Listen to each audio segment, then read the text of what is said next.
Hi my loves, I know that the year is almost finished and there are things that you haven't achieved as yet that you wrote down at the beginning of this year that you still want to accomplish, but you can still glow up and level up in all areas of your life and step into 2025 as the best version of yourself. Especially when there's a timeline on the things that we want to achieve, there is no limit to what we can do with focus and consistency for 30 days or 60 days. If you follow the steps in this video, you will wake up on January 1st feeling proud, accomplished, excited for the new year, and most importantly, feeling good about yourself rather than feeling anxiety about writing down the same goals that you had for yourself last year. But in order to feel that way, you actually need to lock in, be focused, and get clear on exactly what you want to achieve, what you need to do to level up in each area of your life. We're going to cover 4 different sections in this video and what to do in each of those areas: health and wellness, appearance,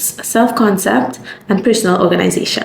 So the first thing that you want to focus on is health and wellness. You absolutely need to level up your health, and that needs to start with the basics. Your physical well-being is at the foundation of success in every other area of your life. You need to feel comfortable and confident in your body, otherwise this will prevent you from accepting and loving yourself and showing up as your true and authentic self. We don't want to be tired, lacking energy, having headaches, feeling bloated, trouble falling asleep.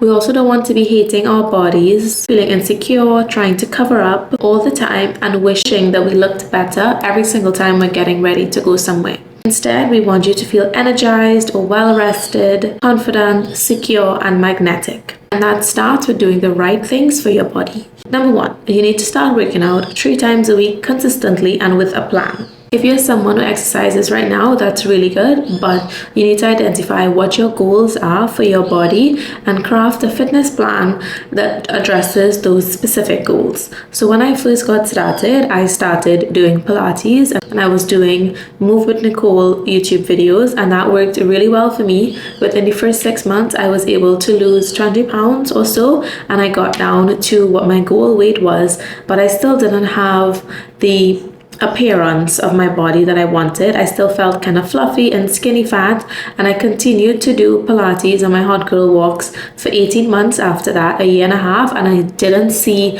any difference. I didn't lose any more weight, which I really didn't want to, and I also didn't get any of the toning that I was looking for. So I decided to join the gym about 3 months ago, and I've gained much more muscle tone in those last 3 months than I did throughout my 2 years of doing Pilates. And Pilates is really wonderful. I think it's great, but I also think that the gym is great, and strength training and resistance training is great. It all depends on what your specific goals are. So you need to sit down and decide where you are on your fitness journey and how you want your body to look and to transform and also to feel, and then come up with a plan that matches your specific goals and where you are. So for example, it could be Pilates and walking because maybe you want to lose body weight. Maybe it's going to the gym. Maybe it's doing more intense cardio like the Stairmaster or incline walking. You get to decide. Maybe it's a combination of the two, but you need to figure out where you are on your journey right now and what your exact goals are, because it took me 18 months to realize that what I was doing wasn't working for me.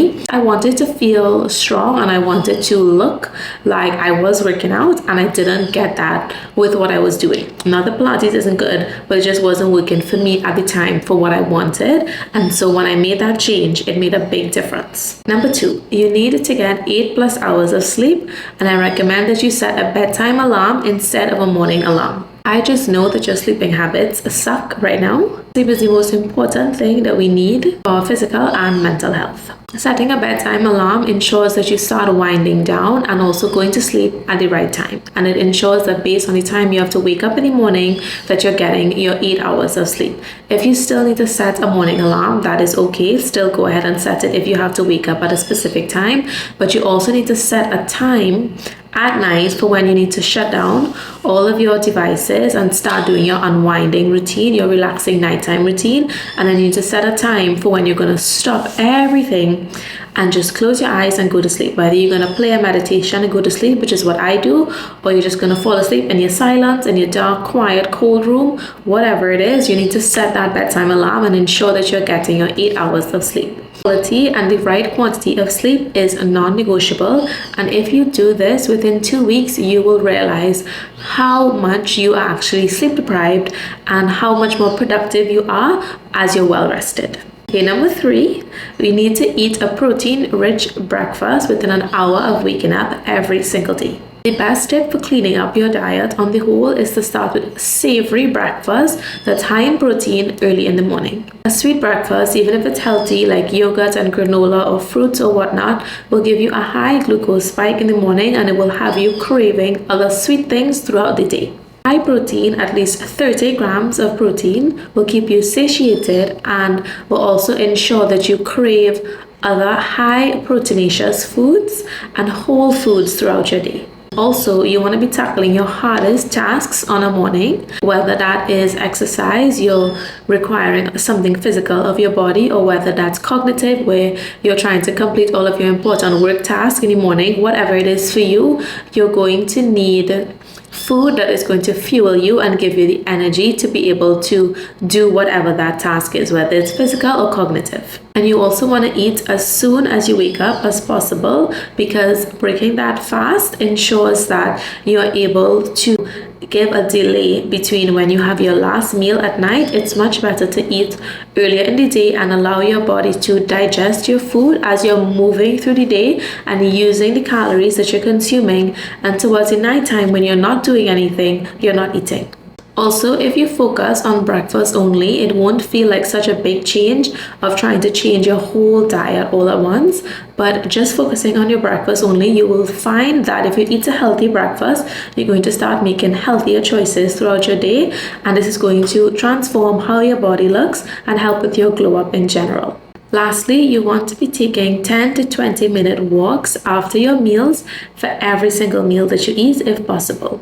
We all know how beneficial walking is for your digestion, for your lymphatic drainage, for your mental well-being, for fat loss, and everything else. But it can be challenging to schedule a long walk once a day, and therefore if you break up your walks into 10 to 20 minute chunks throughout your day, you're going to be able to get your steps in, and that is going to help how your body looks and feels, but it's also going to help your digestion and bloating, and therefore you are going to feel much more confident when you're getting dressed and putting on things to go out. I used to be bloated constantly, and when I started taking a little 10-minute walk after every meal, that completely transformed the way that my stomach looks and feels after I've eaten a meal.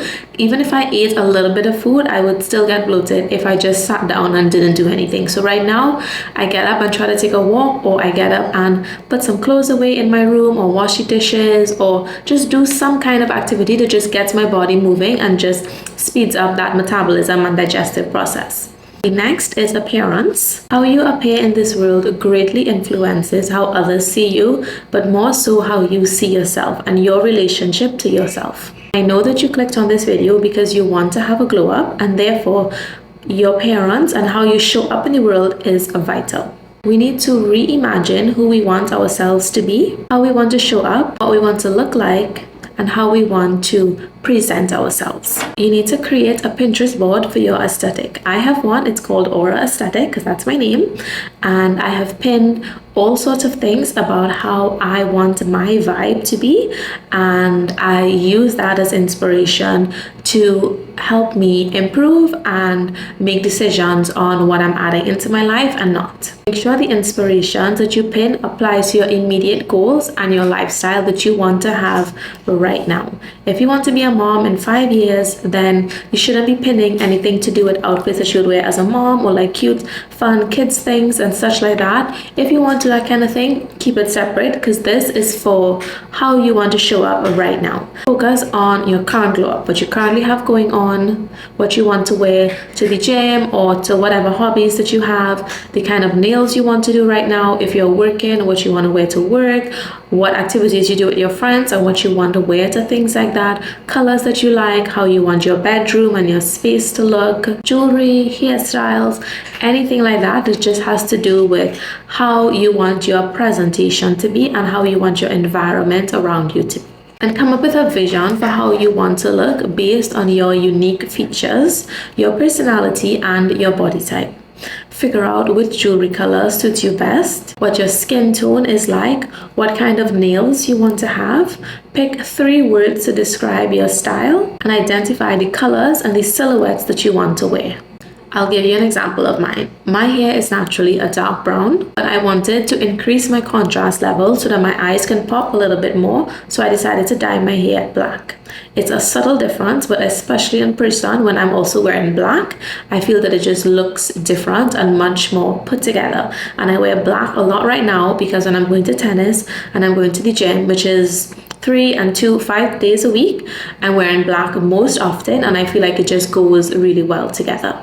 I love doing my nails with some kind of pink base and then some flowers or some kind of cute little design just to make it a little more girly and a little more cutesy and fun, because I do like that vibe, but I don't love to wear clothes that have a cutesy silhouette. I'm okay with a little trim, an eyelet trim, things like this, but I don't want to wear anything that is too flowy or puffy and is not going to show my body shape as well. So I try to incorporate little cutesy aspects of my personality in my nails or my jewelry or something small and fun, because I want to keep my outfits very well fitted, because I want to look put together. And I always like to wear monochrome outfits, or I tend to wear plain colors: white, ivory, light pink, light blue, light gray, black, navy blue. Those are the colors that I wear mostly. I don't really wear anything else. Sometimes I wear green because my eyes are green and I feel like it helps make it pop a little bit. But I like my clothes to be a monochromatic style, well fitted and in plain colors. And I have certain hairstyles that I have as a go-to, and I keep using those 3 hairstyles over and over for whatever my activities are. And I've decided what kind of clothes I want to buy, in what colors, and to suit my specific lifestyle. You don't need for it to be just like mine. It's up to you to decide how you want that to be, but I'm just showing you that I have decided and thought about exactly how I want to show up and how I want to look, and I want to have a uniformity in how I appear, because I am presenting myself to the world as a brand, and there needs to be uniformity in how I show up, and therefore people can now start identifying Aura as the person who always has flowers on their nails, who always has pink nails, who always has like her long curly hair, who always has this pink Coach bag, who always wears like a lot of white, or whatever the case may be. It means that you are much more memorable when you present yourself as a brand. Next is your self-concept. Self-concept is who you believe yourself to be and how you identify yourself.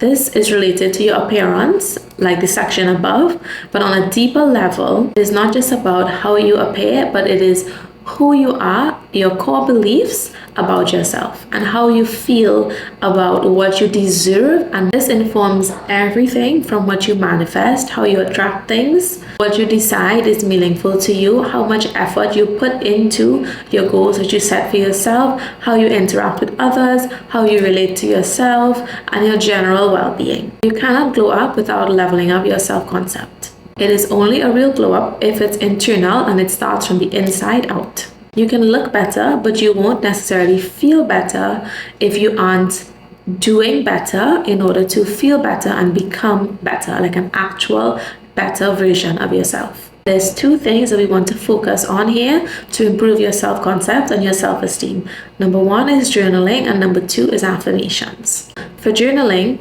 you want to figure out the vision that you have of your leveled up version of yourself.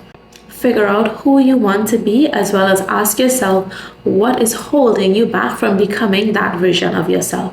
Journal for 30 minutes on this as a one-off exercise and answer these questions for yourself. Create a list of affirmations that is directed at enhancing your self-esteem based on what your limiting beliefs are and what you've decided for yourself as your vision of who you want to become. I recommend writing them down on a piece of paper. This is mine, my list of affirmations, and I read this in front of my mirror every single morning in my own handwriting. If you don't want to write it down, feel free to put it on your phone and read them out. It doesn't have to be in front of the mirror, but my recommendation is in your own handwriting and in front of the mirror every single morning. Read this list of affirmations that you have chosen specifically for what your goals are and who you want to become. Focus your affirmations on worthiness and embracing the fact that you are enough, that you are a perfect human being, that you are good, that you are beautiful, that you are kind, that you are capable, that you are strong, intelligent, and successful. Those are the things that I want you to focus on. Next, I want you to start journaling for 10 minutes every night. You need to start checking in with yourself and building a relationship with yourself. You need to get to know yourself, and you need to spend time alone figuring out who you are, what you like, how you feel about something, how you felt about your day, how you want your life to go. To love yourself is to know yourself. You need to have those conversations with you. And here is what I do. For my 10 minutes, I try to write about how my day went, and if there's anything that I can do to improve on tomorrow. I write 3 things that I'm grateful for, that I'm actually grateful for, and then I make a short list of priority tasks that I want to complete tomorrow. And if I have extra time, I will just start journaling about anything else, or even a more detailed picture of how I want my day to go tomorrow, how I want my week to go, or just future goals that I have for myself for the rest of the month or even the rest of the year. This is going to make you feel safe and secure in your life, and you're going to feel comfortable because you know that you are present in your life, you are aware of what's happening, and you are choosing day by day how you show up and what is important to you, and you're getting to know yourself also. Lastly is personal organization. If you want to level up, you need to be organized. You need to know what you have to get done and when you have to do it by in order to accomplish the vision that you have for yourself. In addition to journaling about your day on evenings, take a few minutes to also write out what you want to do the next day. This is exactly what I was talking about before. Itemize your 3 priority tasks and any other events or requirements that you may have. Set reminders, add things into your Google Calendar, and this will help you feel like you know what you have to do, and you don't have to on the next day wake up and now be thinking about and use your decision-making power for, what do I have to do today? Like, what's on my to-do list? What are even my goals? I can't remember. How can I take some action towards what is important to me today? If you have a plan for what you're going to do every single day, you are much more likely to be productive and stick to the things that you have to do rather than trying to play it by ear or figure it out day by day. Another thing I want you to do is set intentions for each week. So each week you're going to do a weekly reset where you would have reviewed the previous week, figured out how did you match up to the intention that you would have set for yourself, how you feel about your progress that week, and also you want to subsequently set intentions for the next week. You want to set targets for things that you want to achieve in different areas of your life. You want to schedule all of your events on Google Calendar. You want to plan out what kind of meals you want to eat and whether you need to go to the grocery on what day or whatever errands you have to do. You want to set a plan for yourself, laundry, everything, cleaning your room, cleaning your space. You want to do a full reset every single week and set intentions for the following week. This is going to help you feel productive, calm, confident, and ensure that you feel capable of handling the day-to-day maintenance of your life, because there are enough stressors that come in. If you have your maintenance down and you feel like at least you have an idea of what you have coming up and what is happening, you're going to feel that much more capable of handling anything else that comes your way. You don't need to be an expert or do any elaborate fancy planners. Write it on a piece of paper, do it on a digital planner, do it in Google Calendar, do it in your journal. It really doesn't matter, but once you do this work, it is going to make you feel so much more calm, capable, productive, and organized. This is everything that you need to focus on for your glow up before 2025 and step into the new year as a more confident, magnetic, fit, healthy, organized version of yourself. Thank you so much for watching this video. I am so proud of you for everything that you are and everything that you are becoming. Thank you for showing up for you, for becoming better, and for loving yourself enough to do this.